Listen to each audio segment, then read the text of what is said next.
जय माँ काली। तो मैं तो ठीक हूँ और मैं आशा करता हूँ कि जितने भी साधक हैं, जो अभी नए नए साधक हैं, उस सबको मैं अमृत सुधा रस में आप सबको लिए कुछ ज्ञान भरी बातें, कुछ अनुभव भरी बातें लेकर के मैं आता हूँ और आप सब लोगों को कुछ न कुछ बताता हूँ और आप सभी लोग को आशा करता हूँ कि आप सभी बहुत ही स्वस्थ और बहुत ही खुश होंगे।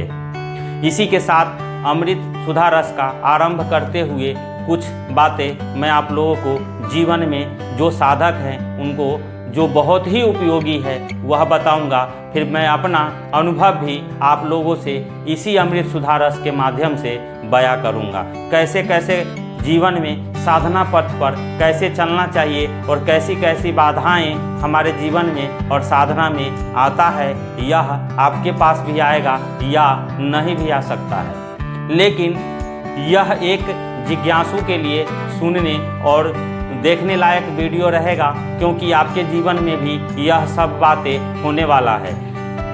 देखिए, झूठ मूठ के ढकोसले में कभी भी नहीं पड़ना चाहिए। यह हमारा शास्त्र कभी भी नहीं कहता कि चमत्कार करके आप दुनिया को चकित करके भरम में डाल दे। आप अगर बेगर चमत्कार किए ही उस भगवान का भजन भक्ति और श्रद्धापूर्वक करेंगे तो आप अपने आप में एक बहुत तरह की ऊर्जा अपने अंदर समाहित कर पाएंगे। आप चमत्कार करते हैं या किसी चीज़ का उपहास करना, जैसे कि आप अपनी विद्या का कोई भी चमत्कार करना या अपना नाम के लिए कुछ भी करेंगे, तो यह कदापि ठीक नहीं होगा। मैं आपको बता रहा हूँ कि एक बार की बात है, जब आप कोई भी मंत्र तंत्र की पुस्तक पढ़ के, ऐसे ढेर सारे मंत्र तंत्र की पुस्तकें जो कि जहाँ से भी मिलेगी, लेकिन मिल ही जाएगी अगर आप खोजोगे तो, और उसको पढ़ करके आप चाहोगे कि हम कोई साधना कर ले, तो यह अनुचित नहीं है, यह उचित है ही नहीं। क्योंकि आप पढ़ने के बाद आपको मार्गदर्शक के लिए गुरु की आवश्यकता जरूर पड़ेगा।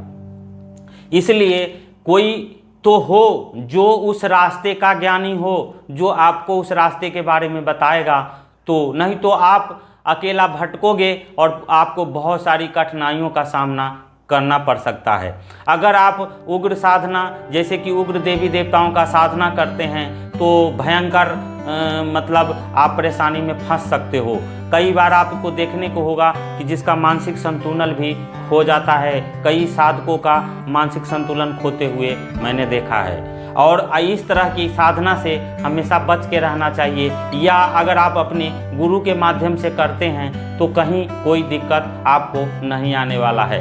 अब ध्यान रखने योग्य बात यह है कि अगर मान लीजिए कि हम अगर वैष्णव है तो क्या तंत्र मंत्र की उपासना कर सकते हैं कि नहीं? ऐसा कुछ भी नहीं है। मैं वैष्णव हूँ, लेकिन मैं माँ काली की आराधना करता हूँ और जो इसमें कोई ऐसा नहीं है। आप मांस मंदिरा न देके उसके उपलक्ष्य में और भी चीज़ें बताई गई हैं शास्त्र में, वह चढ़ा करके आप माँ को खुश कर सकते हो।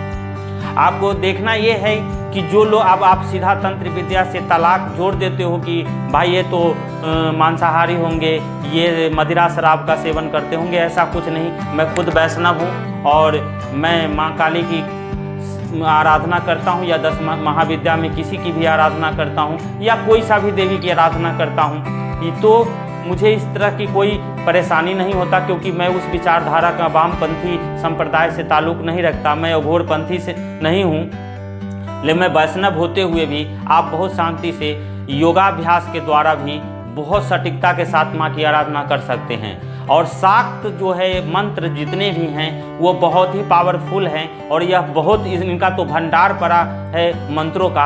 आप इसमें आवश्यकता जो आपको ज़रूरत है ऐसे ही मंत्र का जो साधना आप अपने जीवन में करिए, लेकिन ज़रूर किसी गुरु के संपर्क में रहिए और उनके मार्गदर्शक के द्वारा कीजिए, तो आपके जीवन में बहुत ही बेहतर होगा। कईयों बार क्या होता है कि ज़्यादा ज्ञान भी आफत का कारण बन जाता है। एक बार की बात है और मैं हरियाणा में था, और मैं आपसे बता दूं कि यह काफ़ी पहले की बात है, जब मैं स्टार्टिंग में कुछ अभी भी मैं प्रयोग करता, अभी मैं सीख ही रहा हूँ। मैं अपने आप को ये नहीं कहता कि मैं बहुत बड़ा प्रांगत हो गया हूँ। इंसान ज़िंदगी भर जीते जी सीखता ही रहता है। वो प्रति क्षण कुछ न कुछ सीखता है और प्रति क्षण मैं सोचता हूँ, मैं उस माँ काली से और परमपिता परमेश्वर से यही प्रार्थना करता हूँ कि मैं प्रति क्षण कुछ न कुछ सीखता रहूँ, और मैं जब तक यह जिज्ञासा मेरे अंदर रहेगा तब तक मैं सीखता रहूँगा। और आपको भी ऐसा ही करना चाहिए, क्योंकि जिज्ञासा जिस दिन ख़त्म हो जाएगा उस दिन मतलब नहीं बनता, कुछ भी नहीं रह जाता फिर। तो हमारे अंदर जिज्ञासाएं होनी चाहिए कि मैं प्रति क्षण कुछ न कुछ सीखूं, कुछ न कुछ पढ़ूं, या अपने गुरु से कुछ न कुछ मार्गदर्शक लूं। तो इस तरह का आपको जिज्ञासा आपके अंदर भी होना चाहिए। आप मानव से बढ़कर कोई कार्य इस दुनिया में नहीं है जो न हो।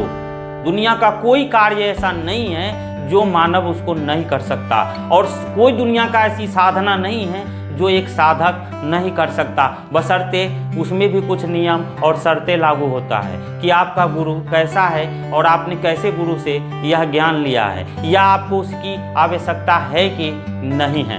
यह पर भी ध्यान देने योग्य है। आप चले गए कहीं ऐसी जगह पर, सुनसान जगह पर, आपको हमारे पास